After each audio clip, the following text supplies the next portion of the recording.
Сәлем достар, бүгін біз каналымызда қызғалдақтардың суретін саламыз.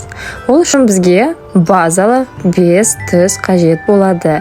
Қызыл, сары, көк, жасыл және де ақ. Ең алдымен біз фонымызды бояп шығамыз. Ақ гуашты алып, немесе бояу, акварель, немесе акрил краскасы болса да болады. Оған сары және де қызыл түсті қосып араластырамыз. Сол кезде бізге араластырып шыққаннан кейін осындай нәзік қызғылт сары түс шығады. Сол бояумен ақырын суды араластырып, бізге бояуға ыңғайлы болу үшін шамалы су қосып, осылай барлық қағазымызды бояп шығамыз. Яғни толығымен осы түспен бояп шығамыз.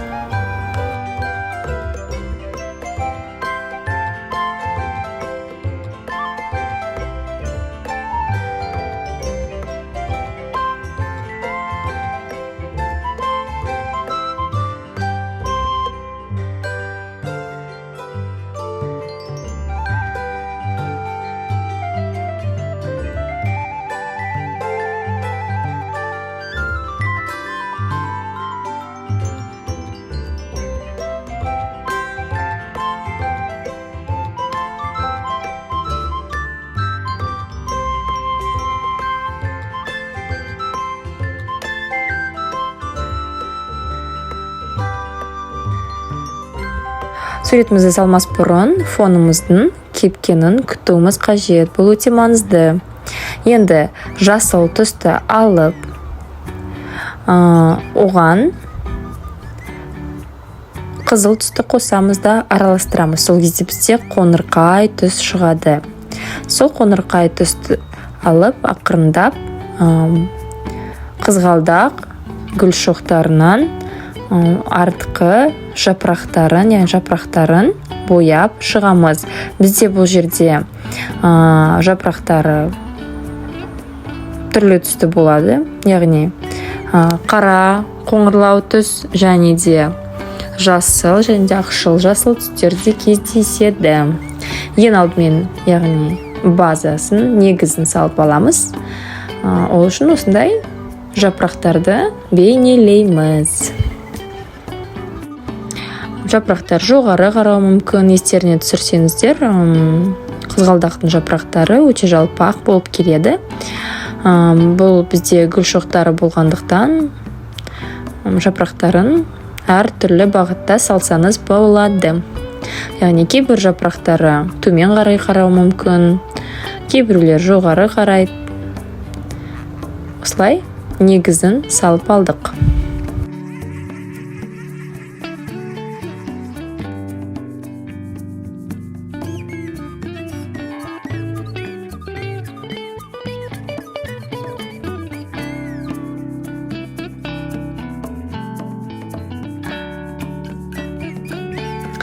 Енді жасыл түсті аламыз, қанық жасыл түсті.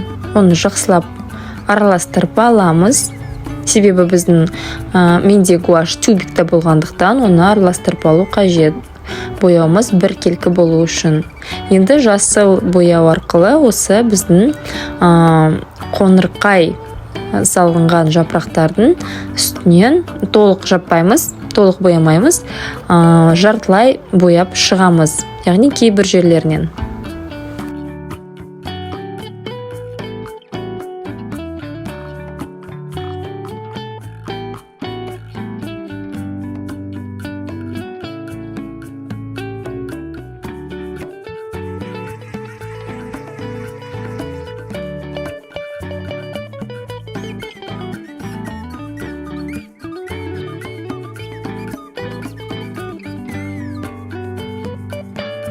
Ендігі кезекте бізге ақшыл жасыл түс керек. Оны жасап алу үшін жаңағы жасыл түсімізге ақ және де сары түсті араластырып шығамыз.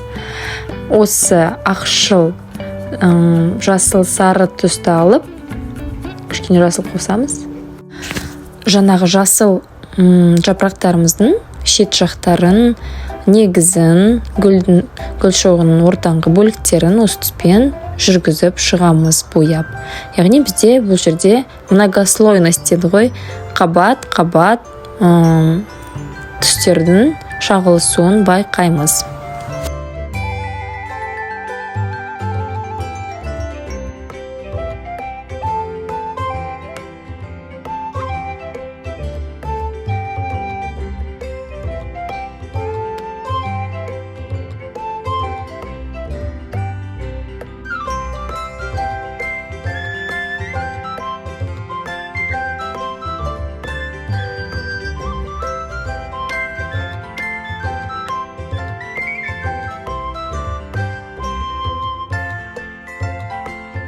Таза ақ түсті де қосамыз, себебі кейбір жапырақтарға күннің сәулесі немесе басқа да жарық сәулелері түсуі мүмкін. Сондықтан бұл ақ жапырақтарға жарқыл ретінде қосамыз.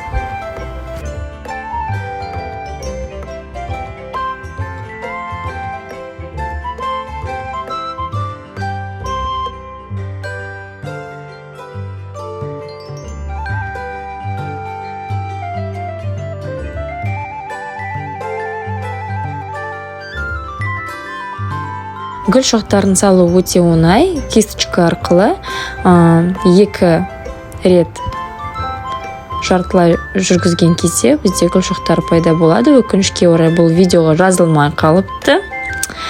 Бірақ міне, мен көрсеткенім бойынша осылай бояп шығасыздар.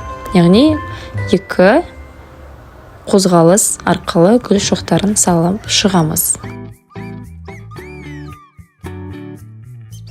Ендігі бізде қызғылт түс керек, яғни ақшыл қызғылт түс. Сол ақшыл қызғылт түс арқылы гүл шоқтарын бер жақта тұрған, яғни жақында тұрған гүл шоқтарын осылай бояп шығамыз. Яғни ол бізде гүл шоқтардың бер жақта немесе артқы фонда тұрғандығын осылай бояу арқылы бейнелейміз.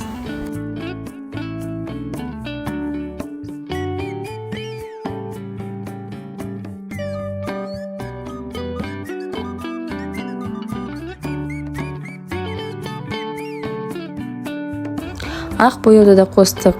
Ендігі кезекте бізде қызғылт сары бояу. Қызғылт сарыны жасау үшін сары түспен қызыл түсті араластырып аламыз. Сол кезде бізде нәзік қызғылт сары түс шығады. Ол арқылы біз қызғалдақ гүл шоқтарына бір басқаша бір реңк береміз. Яғни осылай шет жақтарынан, кейбір жерлерінен жүргізіп шығамыз. Бұл түсті қосып араластырып, сол кезде өте әдемі болып шығады. Бірінші жалпы өзіңіздің суретіңізге жалпы алыстан қараған кезде міндетті түрде сіздің көзіңізге байқалады қандай түстің жетіспей тұрғандығын. Сол түсті қоссаңыз бояп қосуға болады. Енді мен қарауым бойынша маған ақ түс жетіспей тұр. Сондықтан да мен ақ түсті алып, осылай жағып шығам десем де болады. Үстінен осылай өтіп шығамын гүлдерімнің, гүл шоқтарының. Жалпы негізі өте әдемі сурет шығады соңында.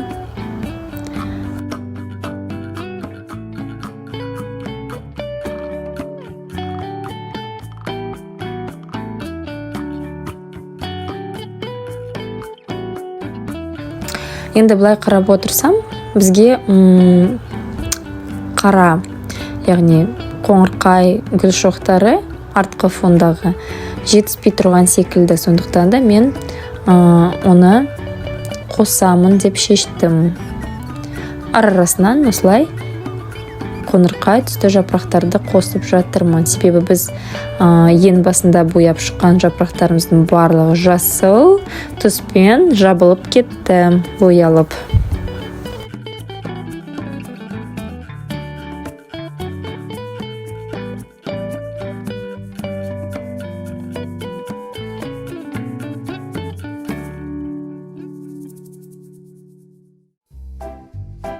Ал гүл шоқтарымыз шамалы кебіңкіреген кезде тағы да ақ түсті бояуды қосамын деп шештім. Осылай жартылай жоғары жағынан қосып шықтым. Сол кезде біздің гүл шоқтарымыз бөлек гүл шоғы екені анығырақ көзге көрінеді.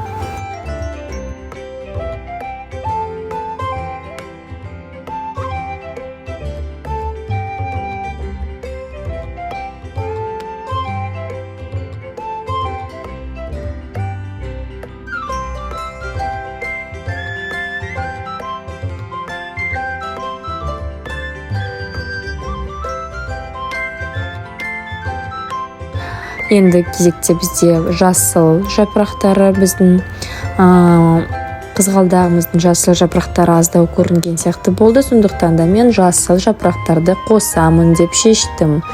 Арасынан ақырындап қосып жатырмын.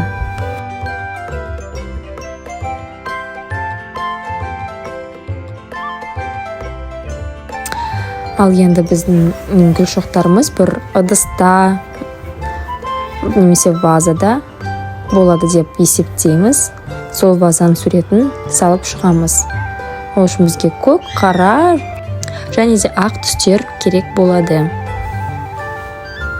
Осылай көк түсті жағып алып, толығымен ыдысымызды, вазамызды бояп аламыз.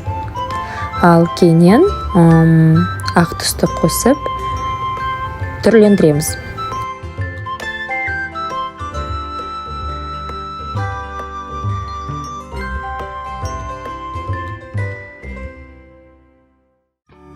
Бұл суретті ашық хат ретінде қолдансаңыздар да болады.